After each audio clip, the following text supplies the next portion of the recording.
இந்த என்எஸ்ல வந்து பார்த்தீங்கன்னா, ரேடியேட்டர் ஃபேன் ஒர்க் ஆகல. ஸோ இதில வந்து ரேடியேட்டர் ஃபேன் நல்லாயிருக்கு, இஓடி நல்லாயிருக்கு, ரிலே நல்லாயிருக்கு, சிடிஏயும் நல்லாயிருக்கு. அப்போ ஏன் இந்த ஃபேன் வந்து ஓடலை அப்படின்றத ஒரு லைன் டெஸ்ட்டில் பார்க்கணும். இப்போ லைன் டெஸ்ட்டில் வந்து லைட் எரியறப்ப பார்த்தீங்கன்னா, இந்த லைட் எரிஞ்சிச்சுன்னா நமக்கு சப்ளை வருது. சப்ளை வரப்ப நமக்கு வந்து ரேடியேட்டர் ஃபேன் ஓடணும். ஸோ இப்போ வந்து பார்த்தீங்கன்னா, ரேடியேட்டர் ஃபேன் ஓடும். அப்போ எதில தான் பிரச்சனை பார்த்தீங்கன்னா, இதில் வர வயரிங் தான் பிரச்சனை. இந்த வயரிங்கை வந்து ஒரு லைன் டெஸ்ட் மூலமாக எப்படி கண்டுபிடிச்சோன்றது தான் இப்போ நம்ம பார்க்குறோம். இந்த ஃபேன் ஓடுறப்ப பார்த்தீங்கன்னா, நமக்கு இந்த லைன் டெஸ்டரில் ப்ளூ லைட் எரியும். ஸோ இந்த வந்து பார்த்திங்கன்னா, இந்த எந்த வயர் கட் ஆகிருந்துச்சு மோஸ்ட்லி இது தான் கட் ஆகும். என்னென்னு பார்த்தீங்கன்னா, இந்த ரிலேயில் இந்த ரைட் சைட் பார்த்திங்கன்னா, இந்த ரிலேயில் வந்து அந்த ஒயிட் வயர் பார்த்திங்கன்னா தெரியுதுங்களா? அப்போ நான் ஒரு லூப் அடிச்சிருக்கேன் பார்த்தீங்களா?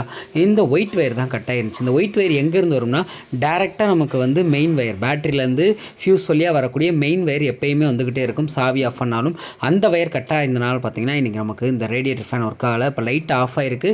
ஆஃப் ஆன டயத்தில் ரேடியேட்டர் ஃபேனுமே ஆஃப் ஆகிருக்கு. இப்போ இந்த லைன் வந்து எங்கேருந்து டேரெக்டாக பேட்டரி மெயின்லேருந்து கொடுத்து நம்ம செக் பண்ணியிருக்கோம்.